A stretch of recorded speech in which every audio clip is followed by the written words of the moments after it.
Jason Rzucidlo, reporting for AmericaJR.com, standing inside the Detroit Institute of Arts, and we're at their new exhibit called Through African Eyes. I'm being joined by Dr. Nii Quarcoopome, curator of African Arts and head of the Department of Africa, Oceania and Indigenous Americas. Okay. Can you give us some highlights of this new exhibit that's here? Yes, the exhibition is actually an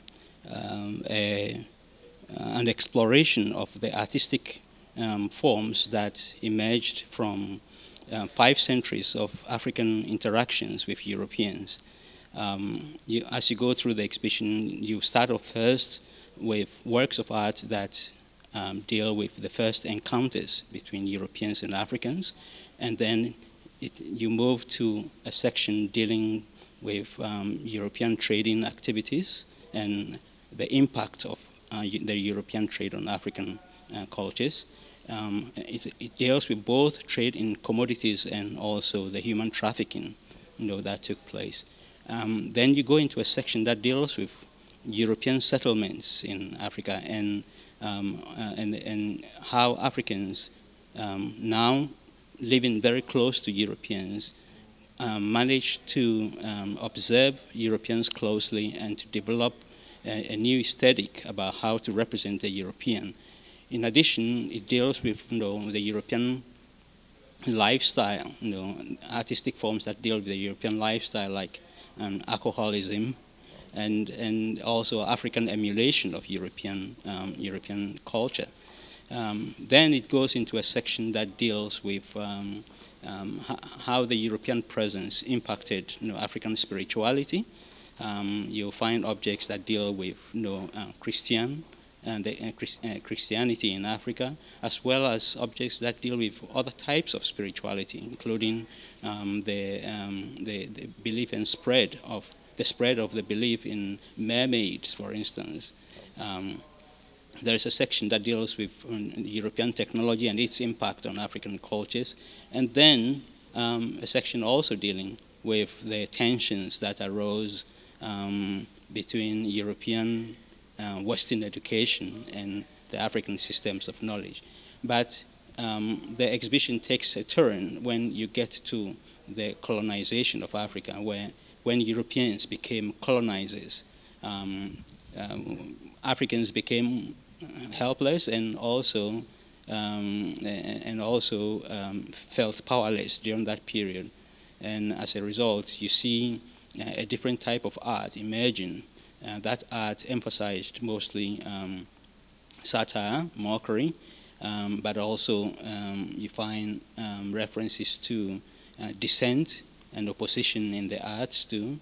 And then from that point on, you also see how Africans, even under colonial rule, managed to appropriate certain symbols of power, that from colonial Europe. And this is one such symbols. The symbol of the lion, the striding lion, is a symbol that is well known in European heraldry, that became part of became part of the validating symbols of leadership in many parts of coastal Africa. And then you go through, toward the end of the exhibition, the concept of who a European is expands considerably to include Americans, both white and black, as well as Africans in the diaspora. And you find objects that were made both by college-trained as well as non-college-trained contemporary African artists. And that is how the exhibition ends. Okay. But what would you say is the most unique piece within this exhibit? Wow, that is quite, out of 100 pieces, you won't even give me about 3 of them, just one. Well, one of the great pieces in the exhibition is the very last piece in the exhibition, which is a beautiful tapestry-like composition by a contemporary African artist. The tapestry is actually made from bottle tops, that have been carefully, woven together using wires to attach them to each other, as well as cut up portions of soda cans. And it looks really, really fantastic. When you look at it from afar, it doesn't occur to you that this is aluminum parts that have been put together. But just getting close to it and seeing bottle tops from different beverages that were being sold in southern Nigeria that the artist picked up to use clearly sends a very powerful message about consumerism and how that has now become very much a part of the African culture. I think it's a wonderful, wonderful ending to the show, because it just shows the direction in which the interaction between Africans and Europeans is going. This is a cultural dialogue, and it's going to continue for a long time. All right. What are maybe one or two other pieces people should check out when they come here? Well, there's a piece right behind you, which is a Yoruba chief's crown. It's a crown that is inspired by the British magistrate's wig, and in this case, it's not the fiber. It's not made of fiber, but rather it's made of embroidered beads, and it is a really, really fine work. And for a traditional ruler to have commissioned this work to use for his own purposes, something must have motivated him. And I suspect that, given the age of the piece, which puts its origins around the late 1940s, early 1950s, there is a good possibility that the chief was trying to reassert his judicial authority that had been taken away from traditional chiefs during British colonial rule in Nigeria.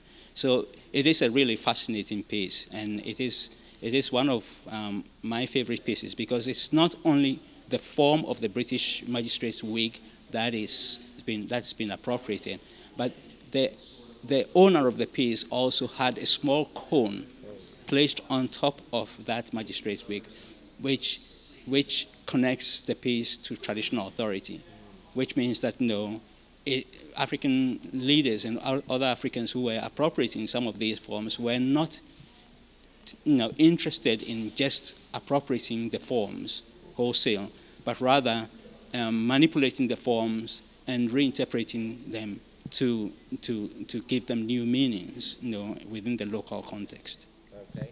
How hard was it to get these pieces in the exhibit here?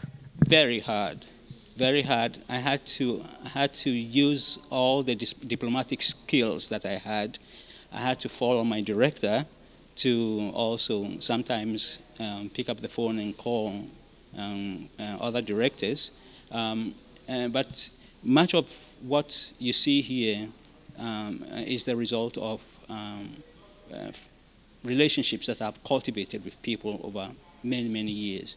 I have a piece in the collection which was the very first piece that was orally or verbally committed to the show, and it comes from an African royal treasury. It is an unusual piece because it was made by a Danish sailor, for an African chief. And the piece is an object of enormous historical value. And the chiefs and people who allowed me to take the object for this show must have trusted me enough to be able to hand a 300-year-old object to me that was never paraded in public. So this is an opportunity for the visitors to this show to see a work of art that under normal circumstances would have been hidden from the public.